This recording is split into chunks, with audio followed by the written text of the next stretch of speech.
Bonjour, cette leçon porte sur l'analyse du bilan fonctionnel par les ratios. Donc nous allons partir du bilan fonctionnel d'une entreprise, de l'entreprise Caribou en l'occurrence. Donc voici son bilan fonctionnel. Donc nous allons supposer qu'à partir de ce bilan fonctionnel ont déjà été calculés son fonds de roulement net global, son besoin en fonds de roulement et sa trésorerie nette. Nous allons également utiliser dans le cadre de nos calculs les éléments qui apparaissent dans son bilan normalisé. Donc voici l'actif, le passif, et également dans son compte de résultat. Donc première partie du compte de résultat et la deuxième partie. Donc l'objectif de cette leçon va être de calculer un certain nombre de ratios et ensuite d'interpréter les résultats trouvés. Alors nous allons commencer par une série de ratios qui sont des ratios de structure. Donc ces ratios mettent en rapport les éléments stables du bilan et dont l'évolution traduit les mutations de la structure de l'entreprise. Donc le premier ratio que nous allons calculer est le ratio d'autonomie financière qui s'obtient par division entre les capitaux propres et les dettes financières. Alors les capitaux propres, nous pouvons les retrouver par exemple ici dans notre bilan fonctionnel, 1 709 955, et les dettes financières, nous les avons ici, 709 300. Donc je peux faire mon calcul.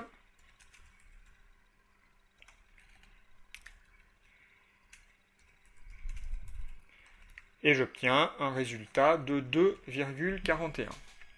Alors, comment interpréter ce chiffre ? Bien, en fait, ce chiffre doit être supérieur à 1, puisque normalement, les ressources internes à l'entreprise, c'est-à-dire ses capitaux propres, doivent être supérieures aux capitaux qu'elle emprunte auprès des banques. Donc, si le ratio est supérieur à 1, l'entreprise est autonome financièrement, ce qui est le cas donc ici dans notre exemple. Deuxième ratio, le ratio d'immobilisation de l'actif. Il s'obtient par division entre les immobilisations brutes et l'actif total. Les immobilisations brutes, nous pouvons les retrouver par exemple dans le bilan fonctionnel, 2 624 550, et l'actif total, bien, nous l'avons tout en bas, 4 306 890. Je peux donc poser mon calcul.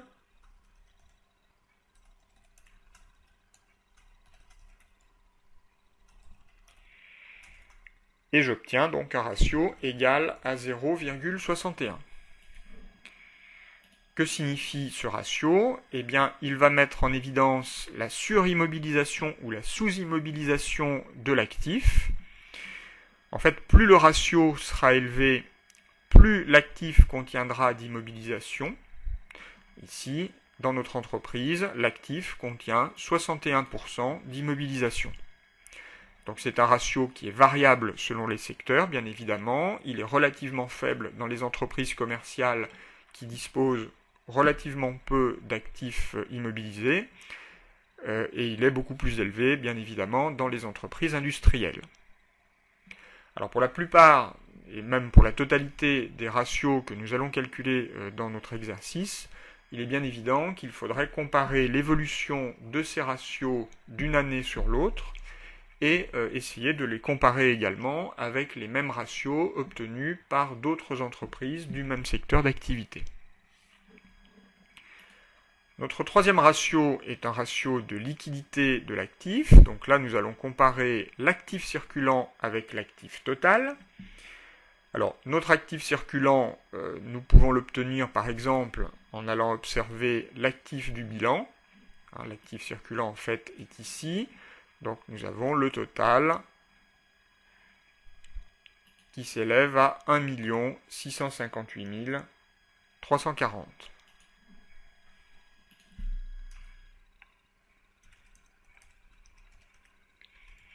Et l'actif total, c'est le même que dans le ratio précédent, 4 306 890. Donc on obtient un ratio de liquidité de 0,39 ou 39%. Donc ce ratio est en fait l'inverse du ratio précédent.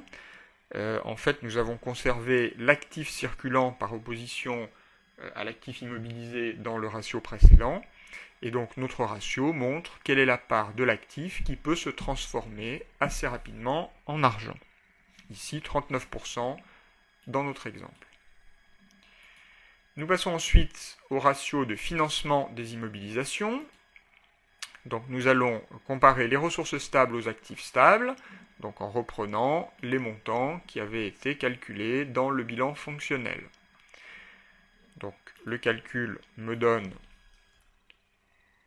3 340 590 divisé par 2 648 550, ce qui me donne un résultat de 1,26.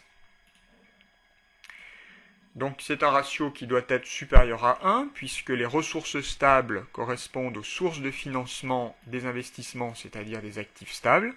Donc nos ressources stables doivent couvrir le montant des actifs stables.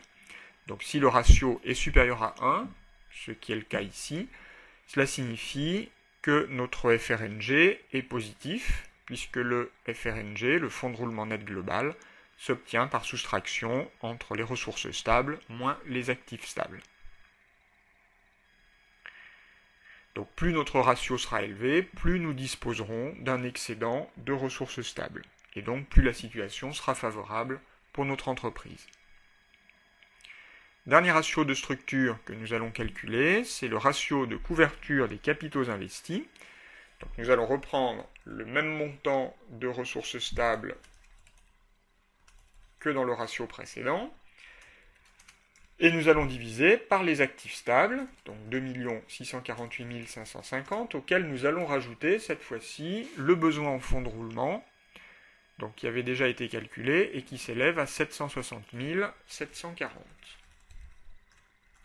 Bon, cela nous donne un ratio de 0,98. Donc cette fois-ci, nous allons comparer les ressources stables avec l'ensemble des éléments que ces ressources doivent couvrir, à savoir les actifs stables et le besoin en fonds de roulement. Donc si le ratio est supérieur à 1, cela signifie que nos ressources stables ont été suffisantes et par conséquent que nous avons un excédent de trésorerie.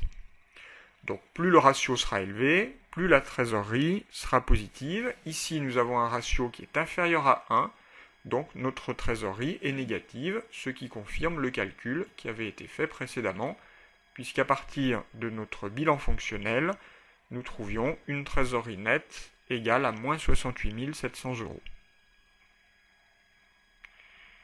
Alors passons justement au calcul des ratios de trésorerie. Donc ces ratios permettent d'évaluer la capacité de l'entreprise à régler ses dettes les plus rapidement exigibles, donc à moins d'1 an, grâce à des éléments d'actifs circulants, c'est-à-dire les éléments les plus liquides qui peuvent être rapidement transformés en argent. Alors nous allons calculer un ratio qui est le ratio de liquidité générale. Donc dans ce ratio, nous allons comparer les actifs circulants 1 658 340, qui est en fait un montant que nous avions utilisé au-dessus dans le calcul d'un précédent ratio. Et nous allons comparer ça aux dettes à court terme. Donc ces dettes à court terme, nous pouvons les trouver, disons, dans le bilan fonctionnel. Elles correspondent au montant des dettes d'exploitation, plus les dettes hors exploitation, plus la trésorerie passive. Donc si je pose mon calcul, je vais diviser par 793 800, plus 99 000, plus 73 500. Et j'obtiens donc un ratio égal à 1,72. Alors, comment l'interpréter? Eh bien, en fait, les actifs circulants doivent nous permettre de payer nos dettes à court terme. Par conséquent, notre division doit donner un chiffre supérieur à 1. Dans ce cas, l'entreprise a suffisamment d'actifs liquides pour payer ses dettes les plus rapidement exigibles, et on dit donc que l'entreprise est solvable.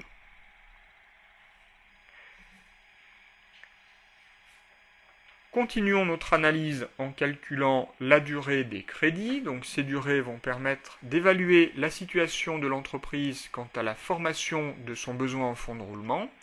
Donc en comparant par exemple les ratios que nous allons trouver dans l'entreprise avec les résultats obtenus par ses principaux concurrents. Donc nous allons calculer les durées de crédit pour les éléments qui interviennent dans le calcul du BFR, donc crédit client, crédit fournisseur, mais également durée de stockage des matières premières et des produits finis dans notre exemple.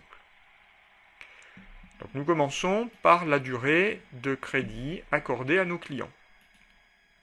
Donc nous avons besoin du montant des créances clients. Alors nous l'avions par exemple reporté ici dans notre bilan fonctionnel, 480 590.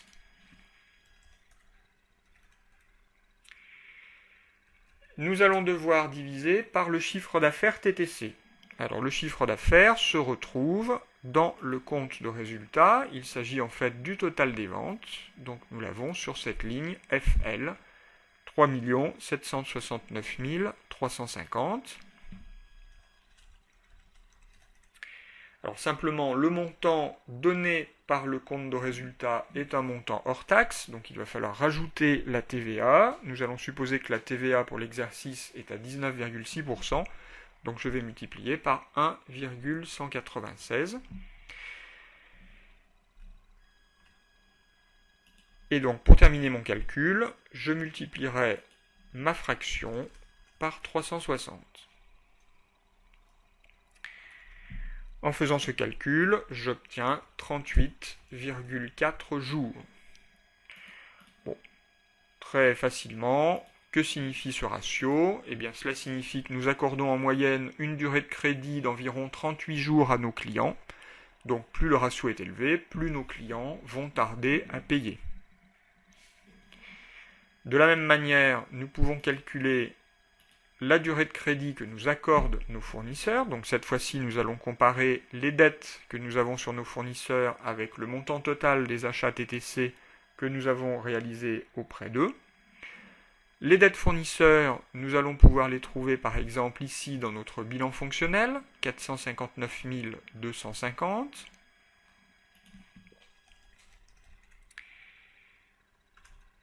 Les achats, eh bien, nous allons les trouver dans le compte de résultat.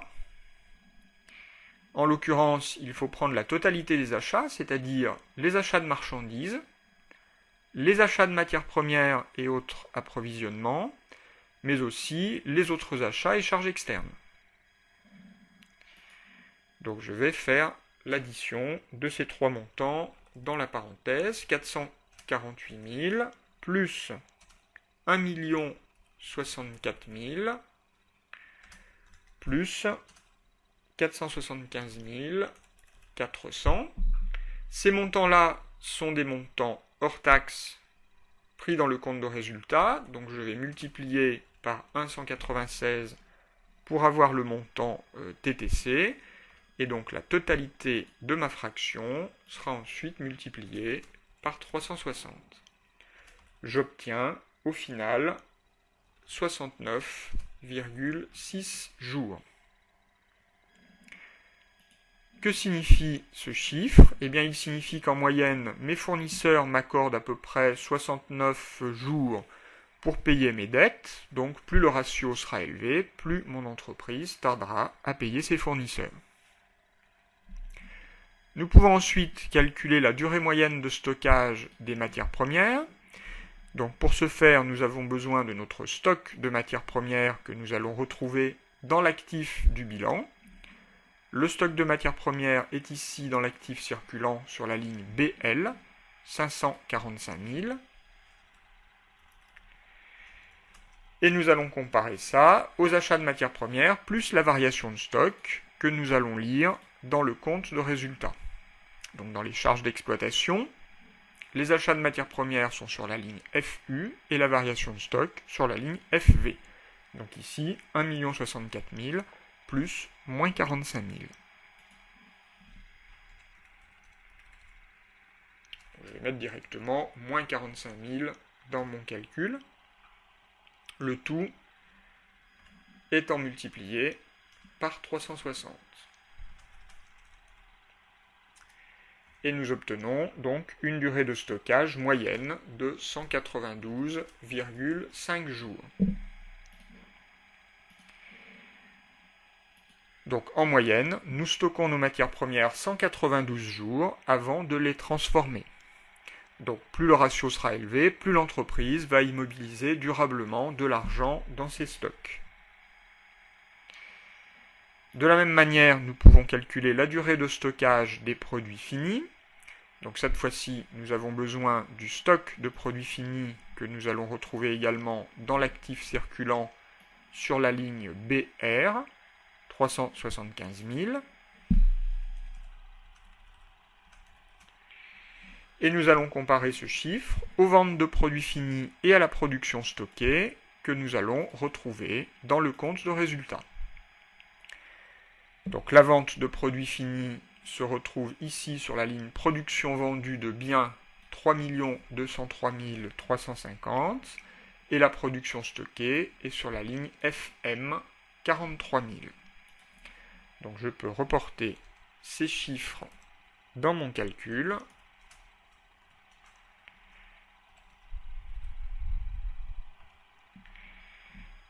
Et je peux ensuite donc multiplier la totalité de ma fraction par 360.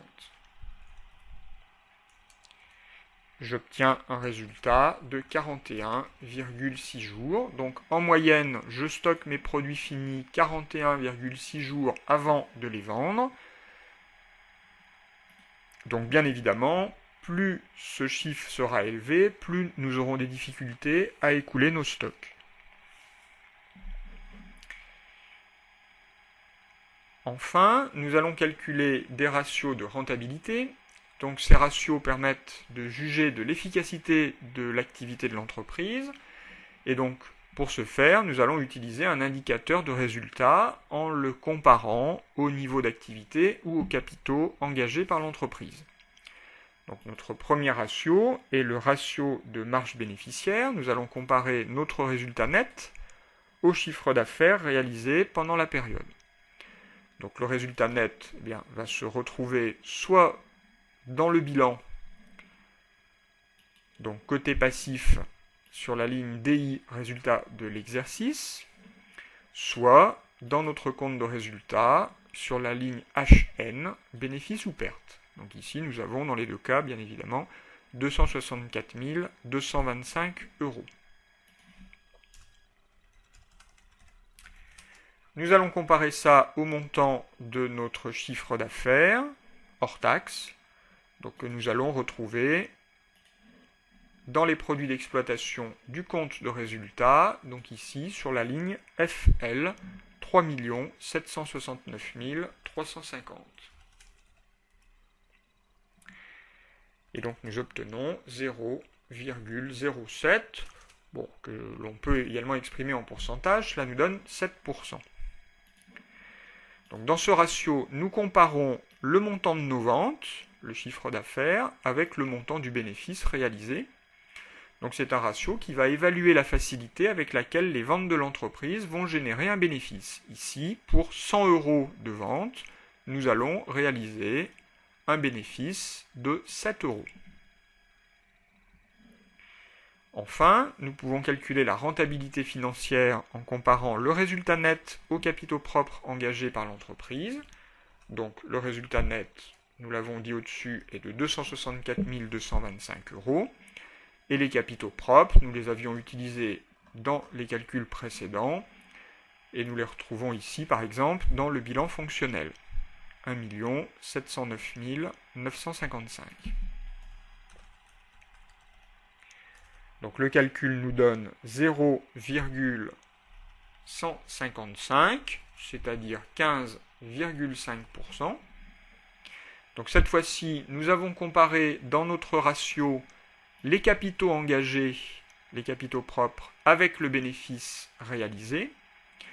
Donc c'est un ratio qui va nous permettre de mesurer la rentabilité de l'entreprise pour ceux qui apportent les capitaux, c'est-à-dire les propriétaires ou les associés. On peut considérer que si ce ratio dépasse 5%, eh bien la rentabilité financière de l'entreprise est satisfaisante. Donc bien évidemment, le calcul des ratios sur une seule année n'est pas suffisant. Les entreprises doivent réaliser ces calculs sur plusieurs années de manière à pouvoir constater des évolutions. Et puis, je le répète, l'entreprise a tout intérêt à comparer les ratios qu'elle obtient avec ses comptes, avec ceux qu'obtiennent ses principaux concurrents dans son secteur d'activité, de manière à pouvoir se situer par rapport à la concurrence.